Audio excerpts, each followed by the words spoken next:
This video is brought to you by the EA Game Changers program here at Gamescom in Germany. Hey guys, welcome to another episode of Career Mode here on FIFA 20 from Gamescom. This is hopefully going to be answering a question that you guys have been asking me in the comment section of videos and on social media, etc. Is the AI difficulty this year in FIFA 20 adjusted from last year? Is it more difficult? Is it too easy, as some have found the case to be with FIFA 19 and earlier iterations of Career Mode? In this episode, or in this video, we'll be playing 3 games. I'll be showing you highlights of them. One on Legendary, one on Ultimate, and then one on Ultimate with the more difficult sliders that I use for my regular Career Mode series on the channel. I'll show you those sliders as well when we get to that point. All 3 games are being played with Chelsea by me, with the same starting 11, so everything's exactly the same. But as you can see here, so basically just for stress testing and parameters, everything's the same from a user point of view. In that first half here on Legendary, Real Madrid created zilch. No shots, no chances on goal whatsoever. I took a 1-0 lead and was dominating. The first chance that the AI ever created on me at Legendary level was that from Karim Benzema, which would have been rather naughty had that gone in. But the AI on previous iterations of FIFA, we issued, not necessarily complaints, but we expressed a concern to EA that it was too easy. Last year they introduced Ultimate difficulty, and initially we did feel like there was a step up in the difficulty of the AI in Career Mode. However, it didn't take too long for people just from experience to be able to learn how to then beat Ultimate AI with just as much ease as previously. People have been able to defeat Legendary AI on FIFA 18 and sooner. Got a rather convincing 2-0 victory here against Real Madrid. This one was as a kick-off game on Legendary as a Champions League final, so obviously we've got the ceremony, etc. going on in the background, but won by 2-0. I believe I show the match stats at the end here. If I don't, I apologise. Yes, they're going to pop up on screen here now. Complete and utter domination. The AI had more possession than me, but did nothing with it. So went into a Career Mode save, because you can't select Ultimate difficulty in kickoff. You can only do it in Career Mode. So went into Career Mode and played a game against Paris Saint-Germain. Here now on Ultimate, default Ultimate difficulty.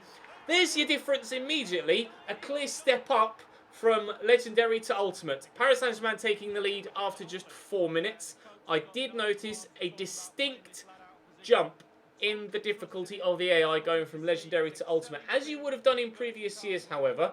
But definitely on this build that we were playing at Gamescom, there was a much higher difficulty parameter on default Ultimate comparatively to default Legendary. However, once I got the hang of things and had adjusted to the fact that they were getting, or that they were playing better, I was able to work my way back into the game. So it was my first game on Ultimate at this event. 50% possession apiece each here. 3 shots for them, just the 1 for me. So it wasn't a strong first half from my point of view. Heading into the second half, again, was getting more and more experience with the engine in FIFA 20 and more and more experience playing on Ultimate. And it didn't take long in the second half to equalise here through Olivier Giroud, playing the ball across into the Frenchman, who smashed it home. And continually then in this second half, I did push forward and look to get myself in front and, fingers crossed, win the game. Jorginho around the corner here. That's a move that I use very, very regularly on FIFA 19 and in previous years as well. A quick step over and a 90-degree turn. It works very, very well on every edition of FIFA I've ever tried to use it on. Kimpembe couldn't deal with the turn there from Jorginho, and then driven low. The goalkeeper there, Areola, tries to go to it with his feet, isn't able to stop it, and we take a 2-1 lead. Unfortunately, I wasn't able to extend that lead, but was still able to get victory on Ultimate. And even though it took me a little while to get going, I was still able to get the victory. Footage there of a female manager in FIFA 20 Career Mode for the very first time.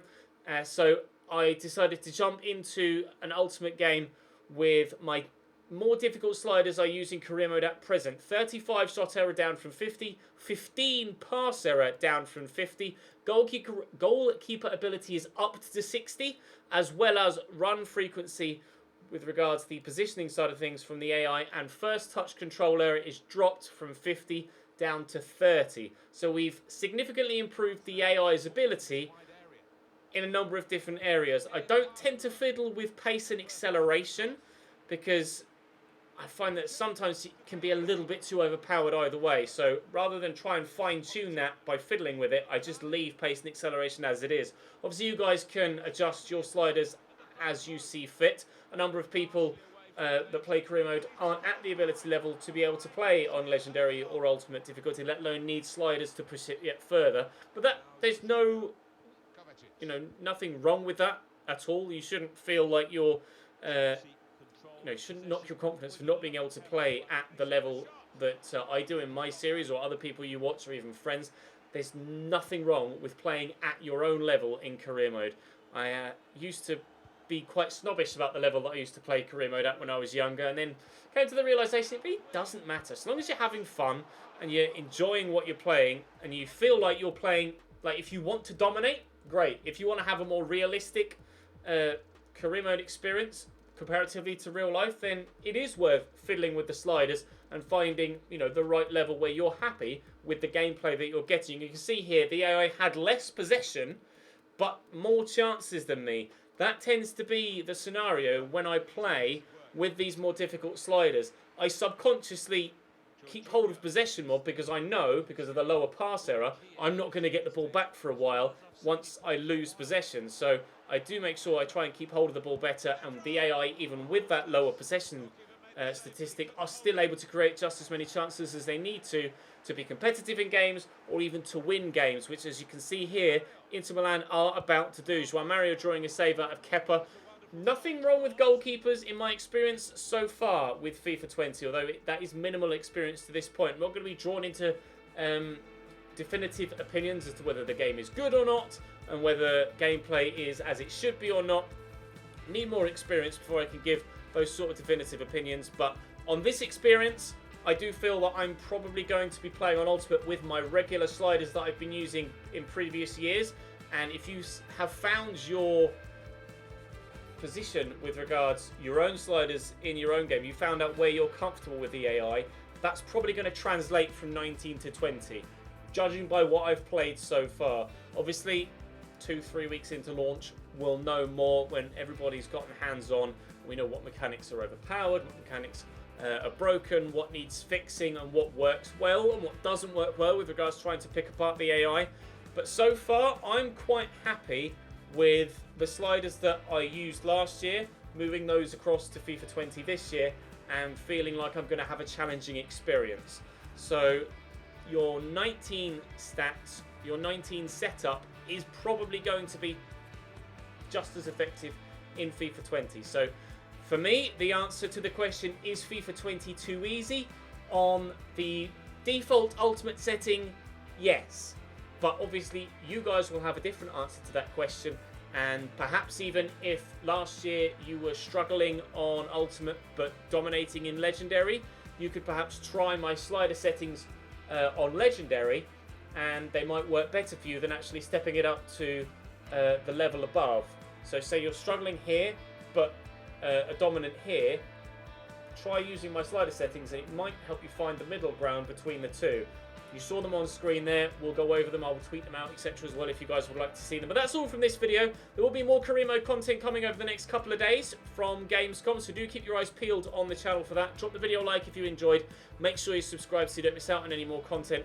The Sunderland series will return very soon as well on 19, as well as the new stream series that's going live on Mixer over the next couple of days. Do follow me on the links in the description to Twitter, to Instagram, and most importantly to Mixer as well, where all my streams are happening. But for now, that's all for today's episode. Thank you very much for watching. I'll see you next time.